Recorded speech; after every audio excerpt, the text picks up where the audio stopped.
பெரியாழ்வார் திருமொழியில் 1ஆம் 10 3ஆம் திருமொழி 5ஆம் பாசுரம் பார்க்கலாம். ஏழில் ஆர் திருமார்வுக்கு ஏற்கும் இவையென்று அழகிய ஐம்படையும் ஆரமும் கொண்டு வழியில் கொடையான் வயிச்சிரவணன் தொழுது உவனாய் நின்றான் தாலேலோ தூமணி வண்ணனே தாலேலோ. இப்போ இதுக்குள்ள அர்த்தம் பார்க்கலாம். குட்டி கண்ணனுக்கு தேவர்களெல்லாம் ஒவ்வொரு ஆபரணமாக சமர்ப்பித்ததை நம்ம நல்லா கேட்டு மகிழ்ந்தோம்.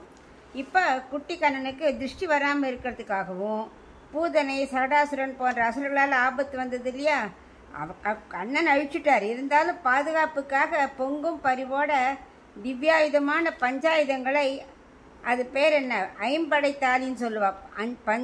பஞ்சாயுதங்களும் அதில் இருக்குமா.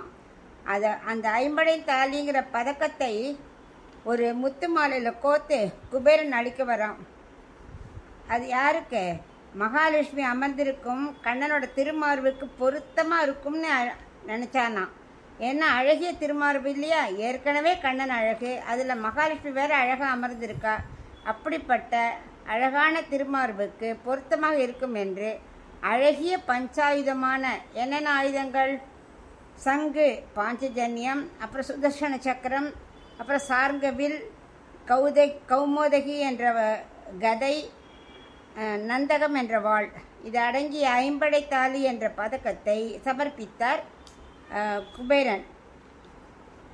அதுதான் அவருக்கு ஏற்றதாக இருக்கும்னு நினச்சாராம். ஏன்னா திருஷ்டி வராமல் இருப்பதற்கும் இவைதான் பொருத்தமாக இருக்கும் என்று குபேரன் அழகிய ஆயுதங்களே பகவானுக்கு அழகிய திரு ஆபரணமாக இருக்கும்னே அடித்தாருன்னா, ஆயுதங்கள் எல்லாம் எதிரிகளுக்கு தான் ஆயுதமாக தெரியும், அடியவர்களுக்கு அது ஆபரணமாகத்தானே தெரியும்.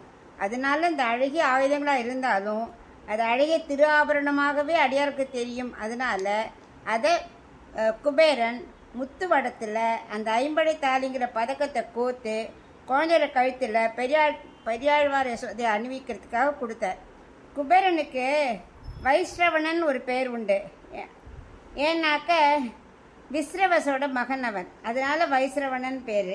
தமிழில் அதனால வைச்சிரவணன் அப்படின்னு போட்டிருக்கார் பெரியாழ்வார். அவன் குற்றமே இல்லாத அந்த, ஏன்னா அவன் கொடுத்த தானம் குற்றமே கிடையாதான், நல்ல சந்தோஷமாக கொடுத்தானான். அதனால் குற்றமே இல்லாத தானமாக கொடுத்து என்ன பண்ணான், பெரியாழ்வாரை கைதொழுது கொண்டு உவனாய் வந்தானான். ஏன்னாக்க உவனாய் முன்னாடியே பார்த்தோம், இந்திரனை ரொம்ப தள்ளியும் இல்லாமல் ரொம்ப கிட்டக்கே இல்லாமல் நடுவால் நின்றுட்டு இருந்தான் இல்லையா, அதான் உவனாய் வந்தான். யார் அப்படி வந்தான் இல்லையா, அவனுக்கு அப்படி நின்றான். கண்ணனே தாலேலோ அப்படி சொல்லிட்டு தூய்மையான நீலமணி போல வண்ணம் படைத்த கண்ணனே தாலேலோ அப்படின்னு பெரியாழ்வார் யசோதை கண்ணனுக்கு தாலாட்டு பாடுறார்.